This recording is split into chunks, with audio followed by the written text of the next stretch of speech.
When you talk about the greatest guitarists of all time, one name always rises to the top: Eric Clapton. He didn't just play British rock, he transformed it. From the early days with the Yardbirds to the powerful explosion of Cream, Clapton set a gold standard in guitar playing. His riffs weren't just technically brilliant, they dripped with emotion, with a kind of soul that reached deep into people's bones. But behind that legendary sound, behind the Grammy Awards, the magazine covers, and the godlike praise, lies something darker. A bitterness. A heartbreak. A betrayal that Clapton has never forgiven. One person he despises more than anyone else, someone who left a scar deeper than any guitar string could ever cut. Who is this person? And how did they come to haunt one of rock's most iconic figures? Before we unravel the pain, let's go back, to the beginning of a complicated genius. Eric Patrick Clapton was born on March 30, 1945, in Ripley, Surrey, England. But even that simple fact is layered with secrets. His mother, Patricia, was only 16. His father, Edward Fryer, was a Canadian soldier stationed in England during World War II, and he left before Clapton was even born, returning to Canada and vanishing from his life entirely. Too young to raise a child, Patricia handed baby Eric over to her parents, Rose and Jack Clapton. They raised him as their own, and for much of his early life, Eric believed Patricia was his older sister, not his mother. That lie shaped much of Clapton's early identity confusion and left emotional scars that would surface later in his music. His surname, Clapton, came not from his real father, but from Patricia's first husband, Reginald Clapton, adding more layers of confusion. Eventually, Patricia remarried and moved to Germany, leaving Eric behind with the only parents he'd ever known. Amid all this family chaos, something quietly sparked inside him. At 13, he received a cheap acoustic guitar as a birthday gift. At first, the steel strings frustrated him. He gave it up. But a couple of years later, he tried again, and this time, it stuck. Hard. Clapton became obsessed. He listened to blues records for hours, learning by ear, playing the same riffs again and again until he nailed every note. He recorded his practice sessions, replaying them, perfecting every phrase. That obsessive dedication would define his entire career. By 16, he was already gaining a reputation. He dropped out of art school after spending more time with his guitar than with any canvas. Broke and passionate, he buskied on the streets of London and in local pubs, earning coins while refining a sound that would eventually echo across the world. In 1963, Clapton joined his first serious band, the Roosters. That same year, he had a short stint with Casey Jones and the Engineers. But his real break came later that year when he joined the Yardbirds. Clapton's work with the band earned him early success with songs like For Your Love. But as the Yardbirds veered toward commercial pop, Clapton, a purist for blues, walked away in 1965. His decision stunned many, but he never looked back. Later that year, he joined John Mayall and the Bluesbreakers. Their album together, Bluesbreakers with Eric Clapton, became legendary. Clapton's playing was so raw, so powerful, that fans began spray painting "Clapton is God" across London. Still, even divine status couldn't keep Clapton in one place. Restless, he left the Bluesbreakers and formed Cream with Jack Bruce and Ginger Baker in 1966. Cream exploded onto the scene with a sound that was blues, psychedelia, and thunder rolled into one. Songs like Sunshine of Your Love, White Room, and their fiery rendition of Crossroads became anthems. But Cream was doomed by internal conflict. Tensions between Bruce and Baker tore the band apart. By 1968, after only a few years, Cream played their final shows and disbanded. Clapton moved on, forming Blind Faith with Baker, Steve Winwood, and Rick Gretsch. But the band flamed out after one album. Clapton, it seemed, was always chasing something, but never staying long enough to hold on to it. His instability extended into his relationships. Clapton's love life reads like a rock opera, filled with passion, obsession, and heartbreak. In the late 1960s, Clapton fell for Alice Ormsby-Gore, a British aristocrat. Their relationship spiraled in a haze of heroin addiction and emotional chaos. Though they were close, and even rumored to be engaged, Clapton's obsession with another woman eventually tore them apart. That woman was Pattie Boyd.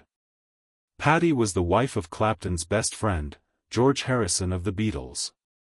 Clapton fell hard for Pattie, writing the haunting Layla about his desire for her while she was still married to Harrison. In 1974, Clapton and Alice broke up. 5 years later, Pattie and Clapton married. But their marriage was far from idyllic. Both struggled with addiction. Pattie later revealed disturbing details about abuse during their time together. Clapton's repeated affairs only deepened the wounds, and they faced multiple failed attempts at starting a family. By 1989, the marriage ended. During his marriage to Pattie, Clapton fathered 2 children through affairs. His daughter Ruth was born in 1985 to Yvonne Kelly, a studio manager. Then came tragedy. In 1986, he had a son, Connor, with Italian actress Lori Del Santo. In 1991, Connor died after falling from a high-rise window in New York. He was just 4 years old. The grief was immense. Clapton wrote "Tears in Heaven" to process the pain, a song that would become one of his most iconic and heartbreaking works. In 1998, he met Melia McEnery, a 22-year-old administrative assistant. Despite their age gap, the relationship blossomed. By 2002, they were married in a quiet ceremony in Clapton's hometown. With Melia, Clapton found peace. The couple had 3 daughters, Julie, Ella, and Sophie, and Clapton often says Melia is the only woman he's ever truly been faithful to. Today, their blended family, including daughter Ruth, represents a rare sense of calm in a life that's been anything but. George Harrison wrote "Something" for Pattie, a love song that's become one of the Beatles' most celebrated. Clapton responded with "Layla," a tortured wail of desire. Despite the betrayal, George forgave Eric. The two remained friends. In fact, George even attended Eric and Pattie's wedding. But the emotional fallout lingered. Clapton once said, "I wanted what George had." And for a time, he got it. But it didn't bring happiness. Eric Clapton's guitar playing has shaped generations. He's been called a god, a genius, a legend. But behind every powerful solo lies a man haunted by abandonment, addiction, heartbreak, and deep regrets. Not for the music, that was always pure. But for the damage he caused along the way. The friends lost. The women hurt. The child buried far too soon. And that, more than any chord he ever struck, may be the most human note in the ballad of Eric Clapton. Here's the rewritten version of your Eric Clapton, George Harrison, Pattie Boyd triangle script, keeping the same structure, tone, and length while making it flow more smoothly for narration and improving clarity. Riding the wave of early fame with the Yardbirds, Eric Clapton met George Harrison in late 1964. Their friendship sparked instantly, fueled by a shared love of guitar, music, and innovation. Even as their legendary bands broke apart and solo careers emerged, their bond stayed intact. Clapton later played lead guitar on George's haunting Beatles track "While My Guitar Gently Weeps," a moment that became one of rock's most iconic collaborations. But their connection extended far beyond music. As Eric spent more time at George's home, he found himself captivated by George's wife, Pattie Boyd. So obsessed was he, that he briefly dated her sister Paula, hoping it might redirect his feelings. It didn't. His fixation only deepened. Seeking solace, Clapton turned to ancient mythology, drawing from the Persian tale of Layla and Majnun, a tragic love story defined by longing and madness. From that pain, he penned Layla, a passionate cry for Patty to leave George. But Patty wouldn't. Her heart still belonged to George. Crushed by rejection, Eric spiraled into heroin addiction and disappeared from the public eye, lost in grief and self-destruction. Meanwhile, things weren't perfect behind closed doors for George and Patty. Known as the Mystic Beatle, George immersed himself in Eastern spirituality and meditation, often pulling Patty into that world. But inner peace didn't conquer personal demons. Cocaine use, wild mood swings, and growing emotional distance wore down their relationship. Patty tried to stay, but George's infidelity, most shockingly with Maureen Starkey, wife of Ringo Starr, was the final blow. She also strayed, having an affair with Ronnie Wood of Faces and later the Rolling Stones. In 1974, Patty left. In a 2022 interview with The Telegraph, she called that year ludicrous and hateful. Reflecting on her decision, she said, "It was an extremely difficult choice. George was becoming a different man. We had gone in different directions, but we still loved each other." She added, "He wanted to spread his wings, enjoy fame, wealth, and attention, a hot-blooded boy, why not, I suppose." Their divorce was finalized on June 9, 1977. Just weeks later, Clapton re-entered the picture. After years of longing, Eric finally had Patty. They began dating and married on March 27, 1979, in Tucson, Arizona. It was supposed to be a fairy tale ending. But life had other plans. Addiction reared its head again. Clapton's drinking escalated into violent behavior. Patty, too, turned to alcohol. Their home became a place of pain. And yet, amid the darkness, came brief moments of tenderness. Clapton wrote "Wonderful Tonight" as he watched Patty get ready for a party at Paul and Linda McCartney's home. A beautiful love song, but love alone wasn't enough. The couple struggled with fertility, undergoing multiple failed rounds of IVF. Then came the ultimate betrayal, Eric's affair with Italian actress Lori Del Santo, which led to the birth of his son, Connor, in 1986. That was the breaking point. Patty left him in 1987. The divorce became final in 1989. Years later, Patty questioned Clapton's true intentions. "Eric just wanted what George had," she said. After her second marriage ended, Patty suffered an identity crisis. She reflected, "I was no longer Mrs. Famous George or Mrs. Famous Eric. So who am I? I am no one. I don't even know me." And yet, despite everything, Clapton and Harrison's friendship remarkably endured. Tensions flared now and then. There's even a legendary tale of a guitar duel at George's Friar Park estate, both men silently battling for Patty through their music. Actor John Hurt, reportedly present, said the energy in the room was electric. No one dared speak. Patty confirmed it happened. Clapton denied it. Oddly, Patty's relationships with the two men never overlapped. That clean handoff, as some called it, may have preserved their friendship. George even attended Patty and Eric's wedding, jokingly referring to himself as their husband-in-law. When Patty first told George she was dating Clapton, he replied, "Well, I'm glad it's Eric and not some idiot." Though neither marriage lasted, Patty Boyd became immortalized in rock history, the woman behind some of the greatest love songs ever written, George's Something, Eric's Layla, Wonderful Tonight, and Bell Bottom Blues. Her impact on music was unmatched. In her memoir My Life in Pictures, Patty shared a photograph of herself and George at Friar Park in the early 1990s. "Just because it didn't work out as planned didn't mean the love ended," she wrote. There really was something in the way she moved, something that inspired, tormented, and tethered three lives in a way even time couldn't unravel. Eric Clapton's genius has earned him a place among music's elite, but his personal life tells a darker story.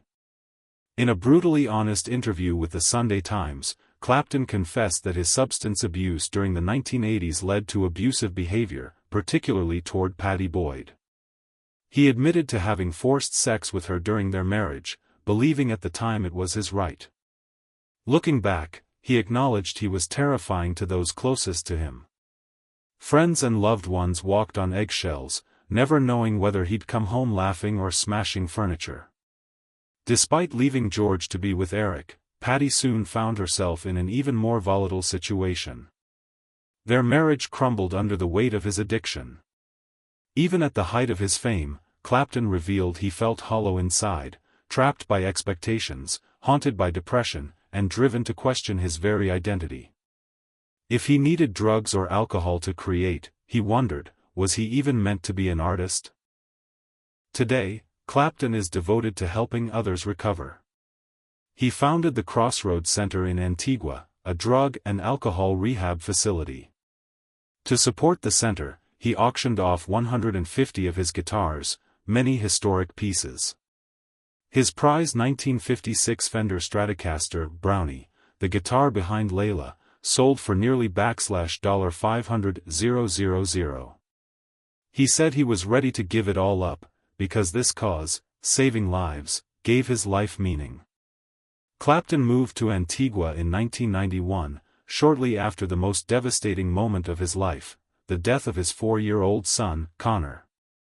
On March 20, 1991, Connor fell from the 53rd floor of a Manhattan apartment.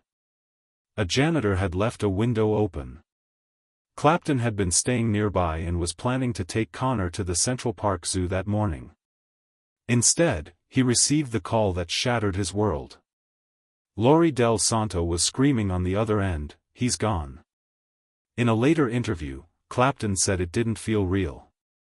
The ambulances, the fire trucks, the chaos. It was like someone else's nightmare. But it was his. 2 days before his 46th birthday, he buried his son. That unimaginable loss could have destroyed him. Instead, it grounded him. Clapton had already quit heroin years earlier but still battled alcohol and cocaine. When Connor was born, Clapton got clean. He wanted to be a father Connor could be proud of. And after the tragedy, he stayed sober, this time for good. From that grief came his most personal songs. Circus Left Town, about the final night they shared. And Tears in Heaven, a quiet anthem of heartbreak that became a global hit. He hadn't planned to release it, but was encouraged to include it in the 1991 film Rush, and later performed it during his legendary MTV Unplugged set. "Would you know my name, if I saw you in heaven?" The lyrics resonated worldwide. The song won multiple Grammys, becoming his best-selling U.S. single and a tribute that still breaks hearts today. Connor's death also opened the door for healing. Clapton reconnected with Ruth Kelly Clapton, the daughter he had with studio manager Yvonne Kelly a year before Connor was born. Being present in Ruth's life gave him a sense of purpose. He later said, "She saved my life." Eric Clapton's journey isn't just about rock and roll, it's about brokenness, redemption, and the choice to change. Behind the iconic solos and legendary lyrics is a man who faced his worst self and chose to fight for a better one note, one step, one quiet miracle at a time. What do you think about the complicated love triangle between Eric Clapton, George Harrison, and Pattie Boyd? Do you think Clapton truly loved Pattie, or was he chasing something else? Let us know in the comments. Don't forget to like, share, and subscribe. And click the video on your screen, we think you'll love it.